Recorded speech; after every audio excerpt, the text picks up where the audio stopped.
Welcome to रेडाइट classes. मैं जिशान आलम।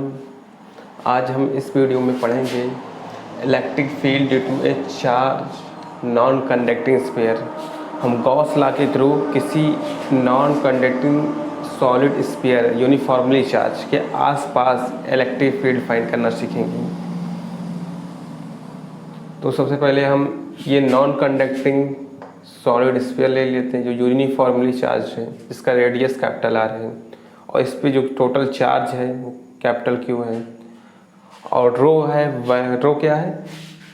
रो है volume charge density, जो है total charge upon volume. Volume क्या है? वॉल्यूम इस सॉलिड स्फीयर का वॉल्यूम है। तो हम इस स्फीयर के through electric field 3 standard position निकालेंगे। पहले सबसे आउटसाइड द स्फीयर निकालेंगे, फिर स्फीयर के सरफेस पे निकालेंगे, फिर इनसाइड द स्फीयर निकालेंगे। 3 स्टैंडर्ड पोजीशन पे इलेक्ट्रिक फील्ड हमें फाइंड करनी है। तो उससे पहले हम जान लेते हैं इलेक्ट्रिक फील्ड की डायरेक्शन क्या होगी। तो इलेक्ट्रिक फील्ड की डायरेक्शन हम जानते हैं, पॉजिटिव चार्ज की वजह से इलेक्ट्रिक फील्ड आउटवर्ड होती है। तो ये स्फीयर में positive charge, uniformly positive charge है और स्फीयर की वजह से ये रेडियली आउटवर्ड होगी। तो स्फीयर के रेडियली आउटवर्ड होगी। तो सबसे पहले हम फर्स्ट पोजीशन पे आउटवर्ड पोजीशन पे हम इलेक्ट्रिक फील्ड फाइंड करेंगे फर्स्ट कंडीशन में। तो हम इसी के सेंटर से आर डिस्टेंस पे at point P electric field find करना है हमको गॉस लॉ का यूज करके। ये डिस्टेंस स्मॉल आर है और ये डिस्टेंस स्मॉल आर है, ये डिस्टेंस है स्मॉल आर है। ये फर्स्ट कंडीशन क्या है? Outside the sphere. ये फर्स्ट कंडीशन में हम इलेक्ट्रिक फील्ड फाइंड करेंगे। Means small R capital R से बड़ा होगा। स्मॉल आर कैपिटल आर से बड़ा होगा। तो हम अगर गॉस लॉ का यूज करके इसके थ्रू इस solid non conducting uniformly charge sphere की वजह से अगर इलेक्ट्रिक फील्ड फाइंड करना है एट अ पॉइंट पी पे गॉस लॉ का यूज करके, तो हमें सबसे पहले एक गॉसियन सरफेस चाहिए। Gaussian surface mean enclose surface. तो इस पॉइंट के थ्रू हम एक गॉसियन सरफेस बनाएंगे जो पी पॉइंट से इस स्फीयर को इंक्लोज करेगी। पी पॉइंट से हम एक गॉसियन सरफेस बना लेते हैं।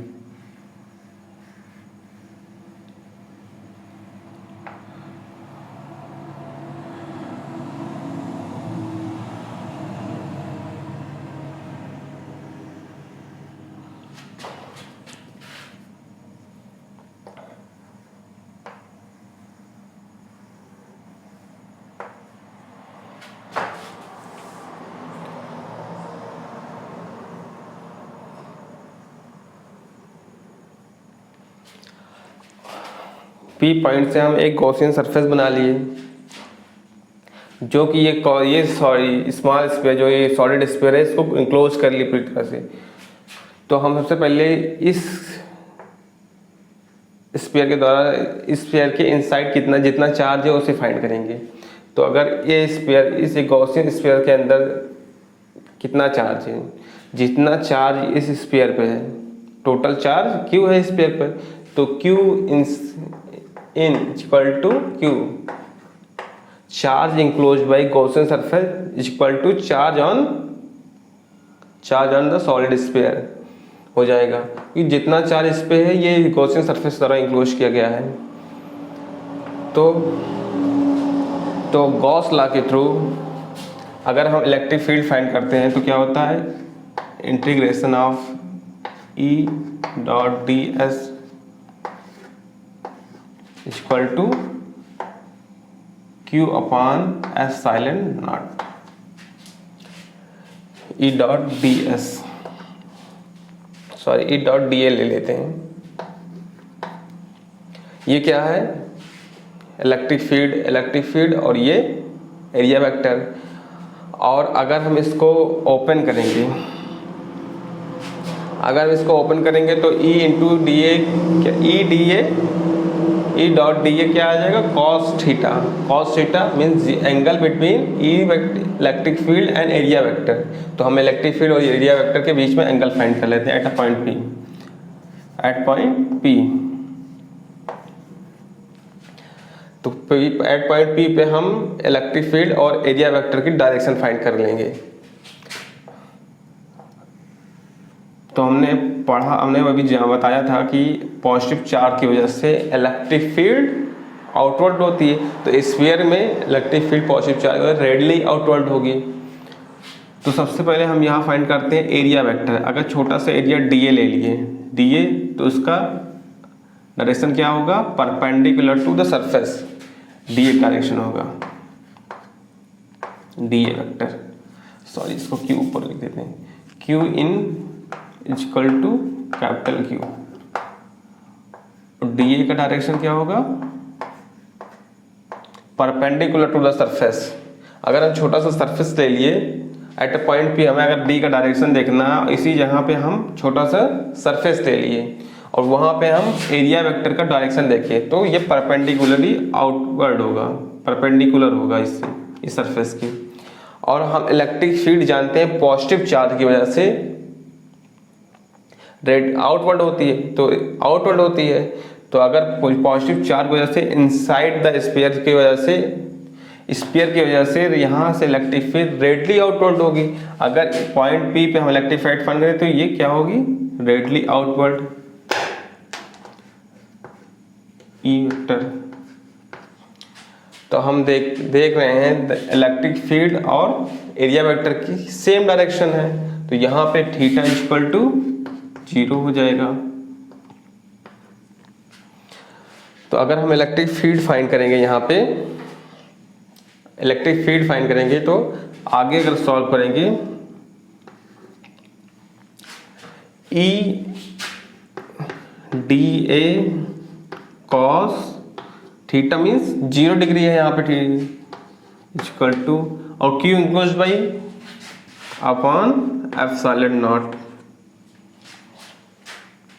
अगर E वेक्टर जो है, अगर हमने यहाँ E डी ए लिया है, तो इस सरफेस के लिए अगर हम देखेंगे तो इलेक्ट्रिक फील्ड कांस्टेंट होनी चाहिए, तो इलेक्ट्रिक फील्ड इस सरफेस के लिए कांस्टेंट है। और अगर इतनी सरफेस के लिए हम इलेक्ट्रिक फील्ड निकाल रहे हैं, तो यहाँ हम देखेंगे इलेक्ट्रिक फील्ड कांस्टेंट, तो इसको बाहर ले लेंगे हम, डी ए, और cos थीटा, cos 0 मीन्स 1 हो जाएगा, और equal to Q enclosed by epsilon naught. Electric field constant है। अगर देखें तो अगर हम ये डी ए क्या है, अगर हम integration of D A means, अगर डी ए को ढेर सारा डी ए लेकर हम जोड़ देंगे, तो क्या हमें मिलेगा, सरफेस एरिया ऑफ स्फीयर। तो अगर हम E डॉट डी ए, ढेर सारा डी ए, ये ऊपर जो डी ए है, ऐसे छोटा छोटा सरफेस लेकर हम जोड़ देंगे, तो हमें total surface area of sphere मिल जाएगा 4πr², यही तो मिलेगा हमको। तो हम इसको लिख सकते हैं ना, E इंटू, और अगर यहाँ पे देखो इलेक्ट्रिक फील्ड सब पे कांस्टेंट है, क्योंकि डिस्टेंस जो है इसकी बीच की सब जगह इक्वल डिस्टेंस है, और सेंटर से सब जगह इक्वल डिस्टेंस है, स्फीयर की गॉसियन सरफेस की सेंटर से इक्वल डिस्टेंस है, और यहाँ से भी इक्वल, इस स्फीयर से इक्वल डिस्टेंस पे है, तो इलेक्ट्रिक फील्ड कांस्टेंट होगी, यूनिफॉर्म होगी। तो इलेक्ट्रिक फील्ड बाहर हम ले लिए हैं, और इसको इंटीग्रेट करेंगे तो E वेक्टर इंटू 4πr², और यहाँ पे Q क्या है, Q in equal to capital Q upon epsilon naught. अगर हम इसको 4πr² को उधर लेकर जाएंगे, E vector equal to Q upon 4πr² epsilon naught, 4πr²। अगर πr² उधर लेंगे, यहाँ पे एप्सिलॉन नॉट लिख देते हैं, और यहाँ पे πr² ले लेते हैं, 4π एप्सिलॉन नॉट r²। Q अपान 4πε ये इलेक्ट्रिक फील्ड आ गई outside the solid sphere, outside the solid sphere. और second condition at the surface of solid अगर हम इलेक्ट्रिक फील्ड फाइंड करेंगे तो हमें सिर्फ सैंपल से चेंज आएगा। जहां आर स्क्वायर है अगर हम स्फीयर पे फाइंड करें, स्फीयर के सरफेस फाइंड करें तो वहां पे ये वाला रेडियस लिया जाएगा, यहाँ पे आर हो जाएगा। अगर इसे नोट कर लो। अब सेकंड कंडीशन सिर्फ हमें यहाँ की स्मॉल आर के यहाँ पे कैपिटल आर पुट करना पड़ेगा और सेम इलेक्ट्रिक फील्ड आएगी। नाउ नोट कर लो, हम जा रहे हैं इरेज करने। अब हमें ये इलेक्ट्रिक फील्ड आ गई है। इलेक्ट्रिक फील्ड कहाँ आई है? Outside the sphere. जब स्मॉल आर कैपिटल आर से बड़ा है, outside the sphere electric field आई है Q upon 4πε0 into R square. यहाँ पे इलेक्ट्रिक फील्ड आर स्क्वायर के इनवर्सली प्रोपोर्शनल है। अब हम फाइंड करेंगे electric field on the surface of sphere. Second condition में इलेक्ट्रिक फील्ड कहाँ? On the surface of sphere. At the outside the sphere क्या आई थी? Is equal to Q upon 4πε0 into R square. और यहाँ पे जो आर स्क्वायर है यहाँ पे आ जाएगा capital R square. At surface क्या आएगी? सेम रहेगी, बस आर के यहाँ capital R square. Q upon 4πε0 into capital R square. This is the electric field on the surface of sphere. अगर ये कहाँ की है? आउटसाइड द सरफेस ऑफ, ये outside the surface of, outside the sphere है। ये आउटसाइड की है और ये एट द सरफेस की है। तो अगर इन दोनों में अगर देखा जाए तो इलेक्ट्रिक फील्ड कौन ज़्यादा होगी? दोनों में इलेक्ट्रिक फील्ड स्क्वायर डिस्टेंस के इनवर्सली प्रोपोर्शनल है। तो इसमें कैपिटल आर जो है वो स्मॉल आर से छोटा है, तो इसकी इलेक्ट्रिक फील्ड ज़्यादा होगी। On the surface of sphere electric field maximum होगी and outside the surface of the sphere electric field इससे कम होगी। तो अंडरस्टैंड।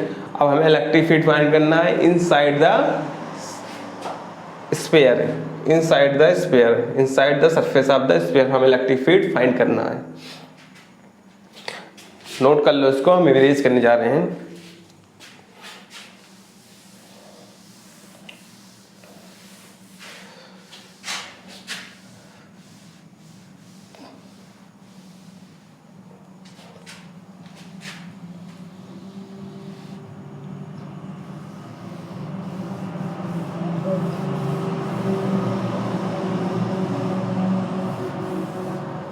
ये क्या है? अब इसके इनसाइड हमें इलेक्ट्रिक फील्ड फाइंड करना है। नॉन कंडक्टिंग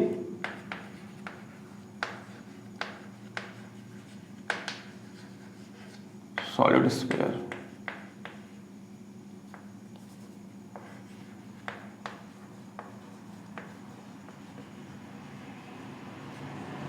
हमें इसके इनसाइड इलेक्ट्रिक फील्ड करना है एट अ डिस्टेंस आर। हम इस पॉइंट पे इनसाइड में इलेक्ट्रिक फील्ड फाइंड करना है, तो हम इस point at a distance R. Third condition क्या है? Inside the sphere. तो स्मॉल आर जो होगा कैपिटल आर से छोटा होगा। ये सॉरी इसको मिटा देते हैं। अगर हम इनसाइड फाइंड करेंगे एट अ पॉइंट P पे फाइंड करते हैं इनसाइड, ये स्मॉल आर है, तो इसी पॉइंट को हम लेकर एक गॉसियन सरफेस ड्रा करेंगे। अगर गॉस लॉ का यूज करके हमें इलेक्ट्रिक फील्ड फाइंड करना है तो इसी सरफेस का, इस पॉइंट से हमें एक गॉसियन सरफेस ड्रा करनी पड़ेगी।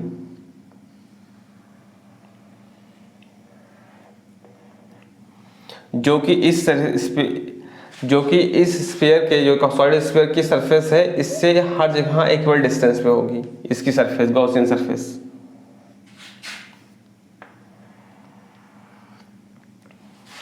तो हमें इस स्मॉल स्फीयर के थ्रू इलेक्ट्रिक फील्ड फाइंड करना है। तो हमें यहाँ पे क्यू चार्ज इंक्लोज भाई, यहाँ पे रो दी गई है वॉल्यूम चार्ज डेंसिटी इस सरफेस की, कैपिटल सरफेस जो बड़ा सरफेस है सॉलिड स्फीयर की। तो हमें इस चार्ज की वजह से, इसका चार्ज क्या था, क्यू था। तो हमें अगर इसका इस सरफेस का क्या होगा, वॉल्यूम क्या होगा, इस सरफेस का वॉल्यूम होगा, स्मॉल सरफेस का वॉल्यूम क्या होगा, 4/3 pi R cube, small R cube हो जाएगा।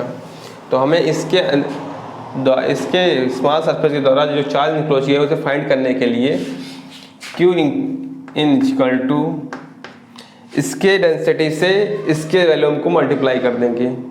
वॉल्यूम क्या होता है, मतलब ये वॉल्यूम चार्ज डेंसिटी क्या है, चार्ज पर यूनिट एरिया। इस पर यूनिट एरिया जितना चार्ज है हम उसको इस पूरे इस छोटे वाले से स्फीयर के वॉल्यूम से मल्टीप्लाई कर देंगे, तो जितना चार्ज छोटे स्फीयर के द्वारा इंक्लोज कर जाएगा वो आ जाएगा।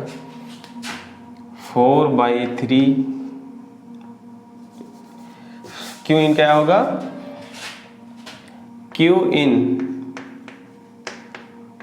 Q upon capital R Q upon 4/3 pi R cube, capital R cube है यहाँ पे,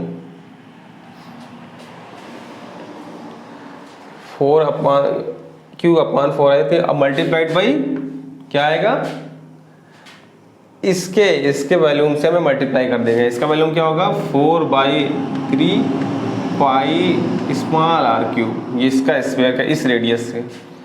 यहाँ से पाई 4/3 कैंसिल हो जाएगा, पाई कैंसिल हो जाएगा। तो क्यू इन क्या आएगा, Q capital Q R cube अपान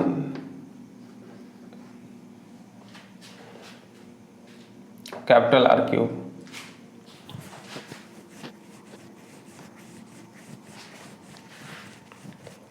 हमने इसके वॉल्यूम चार्ज डेंसिटीज को इसके स्फीयर से हमें इसके वॉल्यूम से मल्टीप्लाई कर दिया, तो हमें q enclosed by small sphere Gaussian sphere मिल गया हमको। अब हमें इनसाइड द यूज करके गॉस लॉ का यूज करके इलेक्ट्रिक फील्ड फाइंड करना है।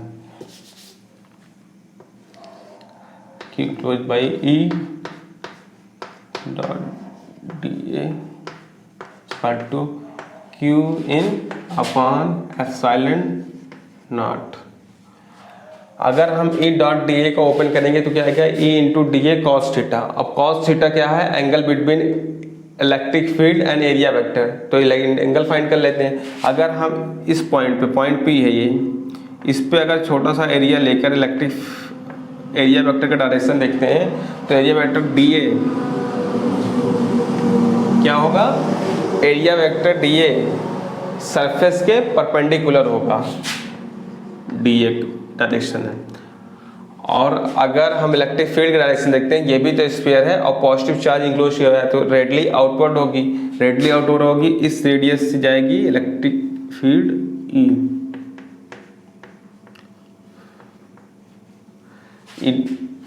ई वेक्टर है। अब हम अगर देखें इलेक्ट्रिक फील्ड और एरिया वेक्टर की डायरेक्शन सेम है, ये रेडली आउटवर्ड है और सरफेस के परपेंडिकुलर है। तो यहाँ पे थीटा क्या है, यहाँ पे थीटा हो गया है 0, थीटा इक्वल टू 0 डिग्री। तो अगर हम यहाँ पे इलेक्ट्रिक फील्ड ओपन करते हैं, E into D A cos 0 degree, electric field और एरिया वेक्टर का डायरेक्शन क्या है, सेम है, तो थीटा इक्वल टू 0 हो गया है। तो क्यू इंक्लोज बाई कितना है, Q capital Q into R cube upon capital R cube, Q small R cube upon capital R cube upon epsilon naught. अगर अपान में जाएगा तो अपान में जाएगा एप्सिलॉन नॉट, और ऊपर जाके फिर डिनोमिनेटर में आके मल्टीप्लाई हो जाएगा, equal to Q upon epsilon naught. अगर हम इलेक्ट्रिक फील्ड इस छोटे से एरिया के लिए देते हैं तो कांस्टेंट है, तो हम इलेक्ट्रिक फील्ड को बाहर ले लेते हैं।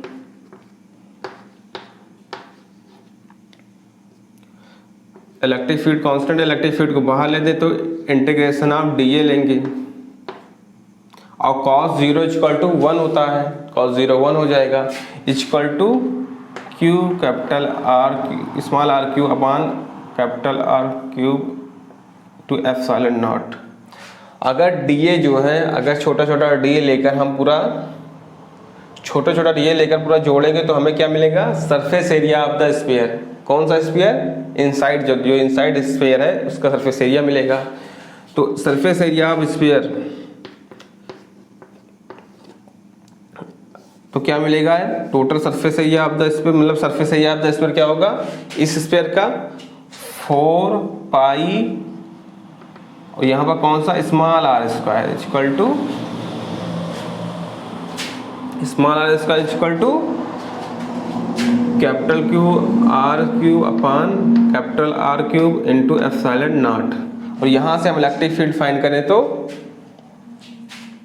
E इक्वल टू, ये डिनोमिनेटर में जाएगा, Q यहाँ से इलेक्ट्रिक फील्ड, और यहाँ देखो R कैंसिल होकर यहाँ पे R बचेगा, Q कैंसिल हो जाएगा, सिर्फ R बचेगा, और पाई यहाँ पे फिर क्या बचेगा, इलेक्ट्रिक फील्ड क्या मिलेगी, Q R upon 4 pi epsilon not into R cube. This is the electric field inside the sphere, solid sphere। ये इलेक्ट्रिक फील्ड होगी inside the solid sphere। यहाँ पे इलेक्ट्रिक फील्ड क्या है, इस आर के डायरेक्टली प्रोपोर्शनल है और सरफेस के आर से इनवर्सली प्रोपोर्शनल है, क्यूब के मोस्टली प्रोपोर्शनल है।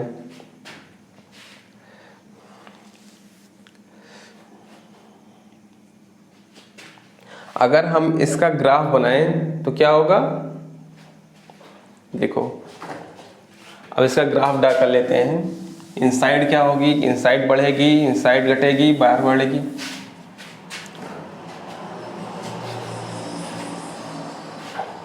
अगर हम फर्स्ट आउटसाइड कितना आई थी, E इक्वल टू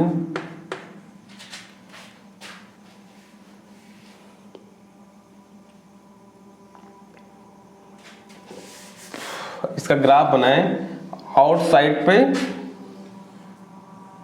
अगर इलेक्ट्रिक फील्ड और एरिया वेक्टर का, एरिया उस डिस्टेंस का ग्राफ ड्रा करेंगे तो इलेक्ट्रिक फील्ड इनसाइड से यूनिफॉर्मली बढ़ेगी।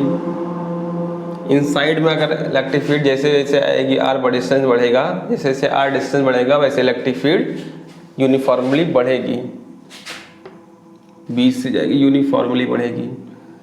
और जैसे यहाँ पे eight a distance capital R पहुँचेगी, कैपिटल आर मीन सरफेस से पहुँचेगी, तो इलेक्ट्रिक फील्ड मैक्सिमम होगी।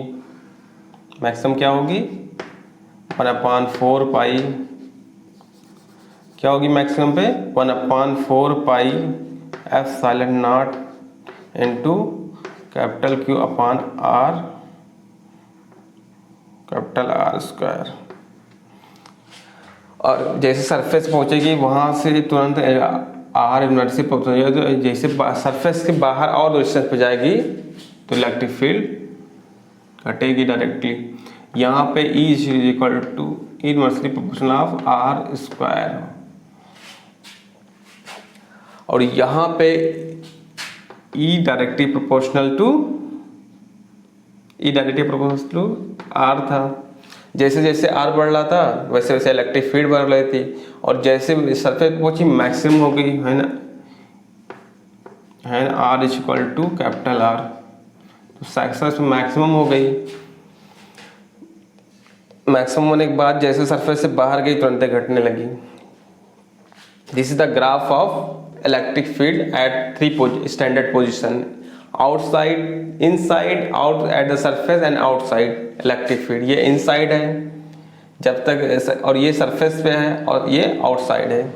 इलेक्ट्रिक फील्ड इनसाइड से सरफेस तक का यूनिफॉर्मली बढ़ेगी क्योंकि E directly proportional to R है। जैसे जैसे आर बढ़ेगा वैसे वैसे ई बढ़ेगी, और उसके बाद सरफेस पे मैक्सिमम होगी, जो है 1/4πε0 q upon capital R square.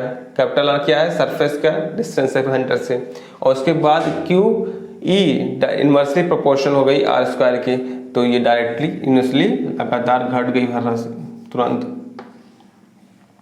Now understand. Thank you so much for watching. Please share and subscribe the channel.